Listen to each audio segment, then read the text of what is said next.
بسم اللہ الرحمن الرحیم۔ ایک سبق آموز واقعہ۔ اپنے بچوں کو دینی تعلیم کی بجائے دنیاوی انگلش میڈیم تعلیم کو ترجیح دینے والے ایک باپ کی پچھتاوے سے بھرپور کہانی۔ حضور اکرم صلی اللہ علیہ وسلم کا ارشاد ہے کہ قیامت کے دن ایک حافظ قرآن اپنے خاندان میں سے 10 ایسے افراد کی سفارش کرے گا جن پر جہنم واجب ہو چکی ہوگی، یعنی ان کا جہنم میں جانے کا فیصلہ ہو چکا ہوگا، اور اللہ تعالیٰ اس کی سفارش قبول کریں گے اور ان 10 افراد کو اس حافظ قرآن کے ساتھ جنت میں داخلہ نصیب فرمائیں گے۔ یہ احادیث مبارکہ سنتے ہی میرے منہ سے بے اختیار نکلا، میرے آنکھوں سے آنسوں کی ایک موٹی لڑی نکلی اور زمین پر گر کر جذب ہو گئی۔ آہ میں کتنا بدنصیب باپ ہوں! میرے بچے، آہ میرے نالائق بچے آج میرے کسی کام کے نہیں۔ میں نے انہیں پالا پوسا، جوان کیا، ان کی شادیاں کی۔ آج جب میرے بوڑھے جسم میں طاقت ختم ہو گئی، کچھ کرنے کے قابل نہیں رہا، تو میرے بچوں نے مجھے گھر سے نکل جانے کی دھمکی دے دی۔ اے خدا، کاش مجھے ایسے اولاد نصیب نہ کرتا۔ اولاد تو ماں باپ کی آنکھوں کی ٹھنڈک ہوتی ہے، ان کے جگر کا ٹکڑا ہوتی ہے، لیکن میری اولاد، کاش میری اولاد بھی نیک ہوتی۔ اے کاش! ایک ٹھنڈی سانس بھر کے میں نے اپنا سر اوپر کیا، چاروں طرف نظریں دوڑائیں تو مسجد خالی ہو چکی تھی۔ شاید نمازی نماز پڑھ کر گھروں کو چلے گئے تھے۔ امام صاحب بھی اپنی حدیثوں والی کتاب الماری میں رکھ کر جا رہے تھے۔ میں بھی دیوار کے سہارے سے اٹھا اور مسجد سے باہر نکل آیا۔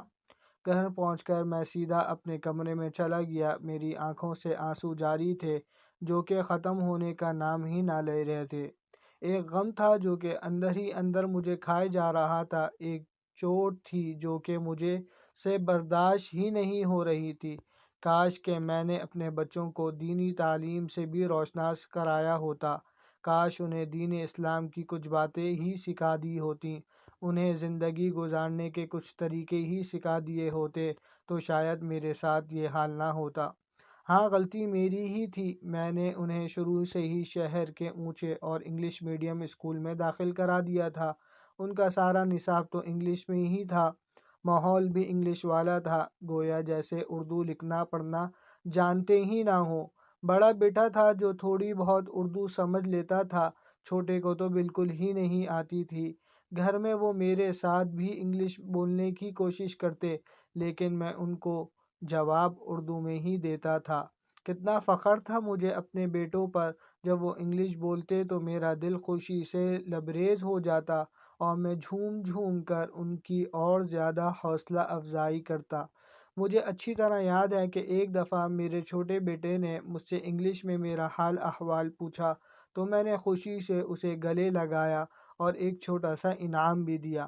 انعام لے کر وہ خوش ہو گیا، لیکن آج جب یہ واقعہ یاد آیا تو میں بری طرح رونے لگ گیا۔ ہائے میرے بچے! میرے بچوں نے مجھے چھوڑ دیا۔ صاف ظاہر ہے جب میں نے انہیں انگریزوں والی تعلیم دلوائی تو انہوں نے میرے ساتھ سلوک بھی انگریزوں والا ہی کرنا تھا۔ مجھے یہ بھی اچھی طرح یاد ہے، بچپن میں میرے بچوں کو اسکول سے 2 بجے چھٹی ہوا کرتی تھی اور 3 بجے انہوں نے اکیڈمی پڑھنے جانا ہوتا تھا اور پھر اکیڈمی سے رات گئے واپس آتے تھے۔ میری بیوی کچھ دیندار، سلیقہ شعار اور سمجھ رکھنے والی خاتون تھی۔ ایک دفعہ مجھے کہنے لگی، "سائم کے پاپا، بچوں کو قرآن مجید بھی پڑھانا چاہیے۔ میں چاہتی ہوں کہ ہمارے بچے قرآن مجید بھی پڑھیں۔" میں اپنی بیوی کی بات سن کر سوچ میں پڑ گیا۔ ان کو تو ٹائم ہی نہیں ملتا، قرآن کریم کی تعلیم وہ کیسے حاصل کریں گے؟ میں نے اپنی بیوی کو یہ بات بتائی تو وہ بولی، "بچوں کے پاس 2 سے 3 بجے تک کا وقفہ ہوتا ہے، اس دوران قاری صاحب سے بات کر کے آئیں تو وہ آدھا گھنٹہ دے دیا کریں۔" مجھے یہ تجویز بھلی لگی۔ میرے گھر کے ساتھ ہی ایک اچھا سا مدرسہ تھا، میں اس مدرسے میں گیا، قاری صاحب سے ملاقات کی اور اپنے بچوں کے بارے میں ان کو بتایا اور ساتھ قرآن مجید پڑھانے کی آفر بھی کی۔ انہوں نے وقت پوچھا تو میں نے ان کو وقت بھی بتا دیا، بس وقت کا سننا تھا کہ قاری صاحب نے مجھے سے معذرت کر لی کہ ہم بچوں کو کم از کم 1 گھنٹہ پڑھاتے ہیں، اس سے کم وقت میں نہیں پڑھا سکتے۔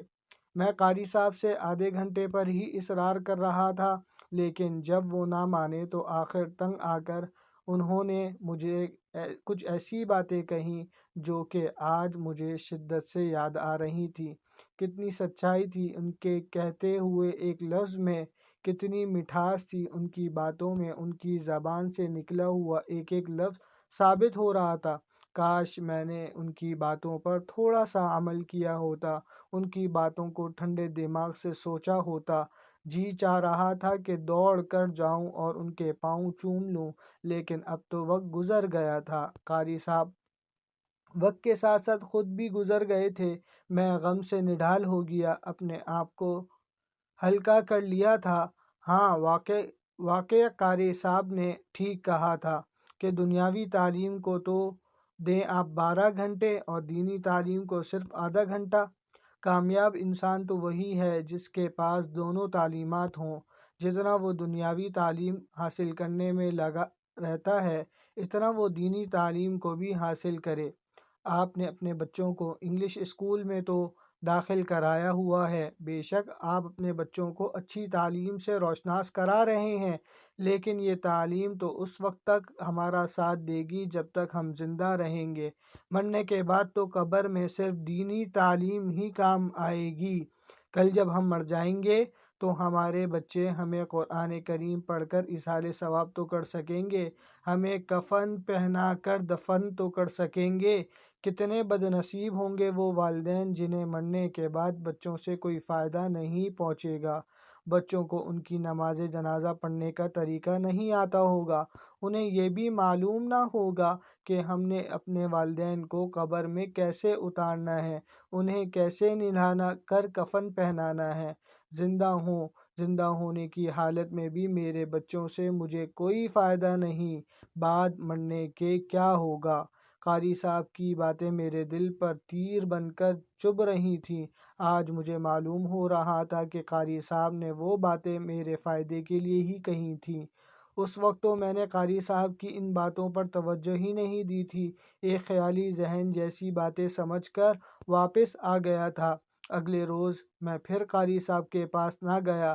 میں اپنے بچوں کو اسکول باقاعدگی اور پابندی کے ساتھ بھیجا کرتا تھا، کیونکہ مجھے معلوم تھا، بلکہ میرا خیال تھا کہ میرے بچے اچھی تعلیم حاصل کر کے کل کو اچھے شہری، اچھے انسان بن جائیں گے۔ میرا ارادہ تھا کہ میں اپنے بڑے بیٹے کو ڈاکٹر بناؤں گا، جو کہ بڑھاپے کی حالت میں میری خدمت کرے گا۔ چھوٹے بیٹے کو بھی کسی بڑے عہدے پر فائز کرا دوں گا، لیکن آج جب میری خدمت کا وقت آیا تو بچوں نے مجھ سے منہ موڑ لیا اور ایسے ناتا توڑا کہ پھر بیویوں کے ہو کر رہ گئے۔ بڑی بہو تو مجھے گھر میں ایک بوجھ سمجھتی تھی۔ چھوٹی بہو جب سے بیاہ کر آئی تو اس نے آج تک مجھ سے بات تک نہیں کی تھی۔ اسے تو میں نے شروع ہی سے برا لگنے لگا تھا۔ میری شریک حیات بھی اس صدمے سے اس دنیا سے چل بسی تھی۔ چھوٹے بیٹے کو تو اپنے بزنس سے فرصت ہی نہیں ملتی تھی، اس نے تو آج تک میری خدمت بھی صحیح طرح نہیں کی، ہر وقت پیسہ کمانے کے چکر میں پڑا رہتا۔ بڑا بیٹا بھی اپنی مصروفیات کے باعث مجھ سے نہ مل سکتا تھا۔ اے خدائے پاک، میں کیا کروں؟ میری آنکھوں سے آنسو جاری ہو گئے، میں صدمے سے پاگل ہوا جا رہا تھا۔ اسے کاش جب میں مر جاؤں گا میرے بچوں کو اتنی بھی فرصت نہیں ہوگی کہ میری نماز جنازہ پڑھ سکیں اور مجھے صحیح طرح سے دفنا سکیں۔ اے کاش! پچھتانے کے سوا اب تو کوئی چارہ ہی نہیں۔